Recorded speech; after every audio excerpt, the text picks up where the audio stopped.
Women's vibe சேனலுக்கு உங்களை அன்புடன் வரவேற்பது ரம்யா அண்ட் பாரதி. இன்றைக்கி நம்ம சேனலில் என்ன பார்க்க போகிறோன்னு பார்த்தீங்கன்னா, குழந்தைங்கள்லேருந்து பெரியவங்க வரைக்கும் எல்லாருமே ரொம்ப விரும்பி சாப்பிட்ற பீஸா தாங்க நம்ம பார்க்க போகிறோம். ஆனால் இந்த பீஸா ரொம்பவே ஹெல்த்தியான பீஸா. பீஸாலாம் ஹெல்த்தியா அப்படின்னு யோசிக்கிறீங்களா?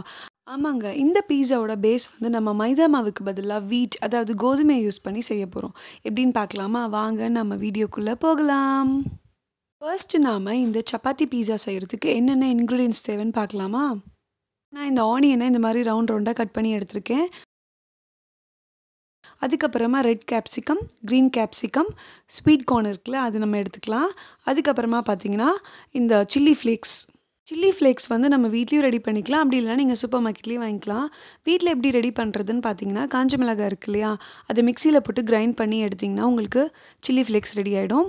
அதுக்கப்புறமா இந்த ஆரிகானோ சீசனிங் நான் எடுத்திருக்கேன். இது வந்து உங்களுக்கு சூப்பர் மார்க்கெட்லேயே கிடைக்கும். லாஸ்ட்டாக நான் வந்து பீஸா சாஸ் எடுத்திருக்கேன். சப்போஸ் உங்களுக்கு பீஸா சாஸ் கிடைக்கலனா நீங்கள் வீட்லேயே இருக்க chilli sauce and tomato sauce கூட யூஸ் பண்ணிக்கலாம். இன்றைக்கி நான் மொசரெல்லா சீஸ் எடுத்திருக்கேன். அப்போ தான் கடையில் இருக்க மாதிரி உங்களுக்கு நூல்லாம் சீஸியாக வரும்.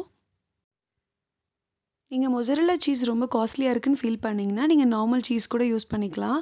டேஸ்ட்டில் எந்த டிஃப்ரென்ஸும் இருக்காது. பீஸா பேஸ் செய்கிறதுக்கு நம்ம வீட்டில் எப்படி சப்பாத்திக்கெலாம் ரெடி பண்ணுவோமோ அதே மாதிரி சப்பாத்தி மாவு ரெடி பண்ணி வச்சுக்கோங்க. சப்பாத்தி மாவை நீங்கள் இந்த மாதிரி ரவுண்ட் ஷேப்பில் ரெடி பண்ணி வச்சுக்கோங்க. நம்ம இந்த சப்பாத்தியை வந்து ஒரு சைடு மட்டும் ஹீட் பண்ணி எடுத்துக்கலாம். சைடு வெந்ததுக்கப்புறமா நீங்கள் உங்கள் ஃப்ளேமை சிம்மில் வச்சுட்டு இந்த சப்பாத்தி வெந்த சைடில் வந்து நம்ம இந்த டாப்பிங்ஸ் எல்லாம் சேர்க்க போகிறோம். நாம் இந்த பீஸா சாஸை இந்த சப்பாத்தி எல்லா இடத்துலையும் படுற மாதிரி ஸ்ப்ரெட் பண்ணி விட்டுக்கலாம்.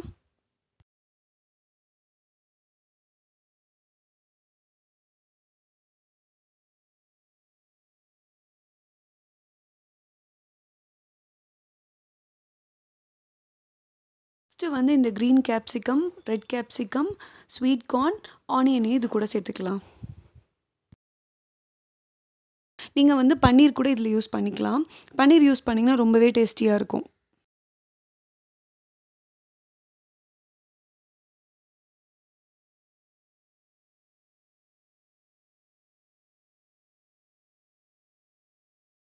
மாதிரி பேன் ஹீட் ஆனதுக்கப்புறமா நம்ம ஒரு ஆயிலோ இல்லைனா பட்டரோ சேர்த்துக்கலாம்.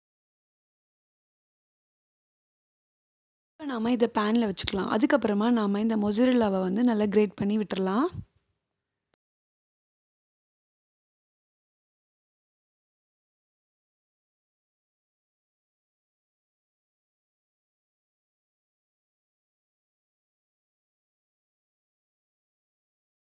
ஓகே, இப்போ நான் ஒரு கிளாஸ் லிட் போட்டு மூடி விட்டுக்கிறேன். உங்ககிட்ட கிளாஸ் லிட் இல்லைனா நீங்கள் வேறு எதாவது மூடி கூட போட்டுக்கலாம். நான் ஏன் கிளாஸ் லிட் யூஸ் பண்ணியிருக்கேன்னா, ஏன்னா சீஸ் மெல்ட் ஆகிறத நீங்கள் வெளியே இருந்தே பார்க்கலாம்.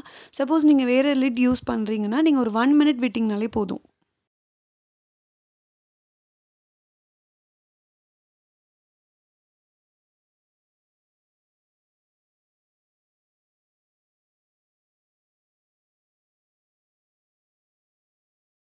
ஓகே, இப்போ நம்ம ஃப்ளேமை ஆஃப் பண்ணிவிட்டு இந்த பீஸாவை வெளியே எடுத்துடலாம்.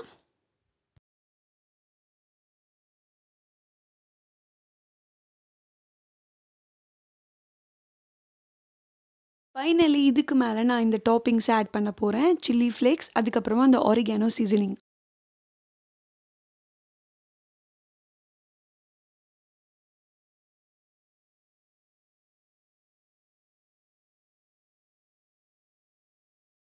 இது நான் 4 பீசஸாக கட் பண்ணியிருக்கேன். இப்போ நான் இதை எடுத்து காட்டுறேன்.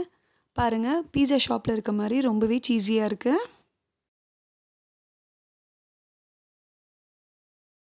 பார்க்க ரொம்ப எம்மியாக இருக்குல்ல இந்த பீஸா.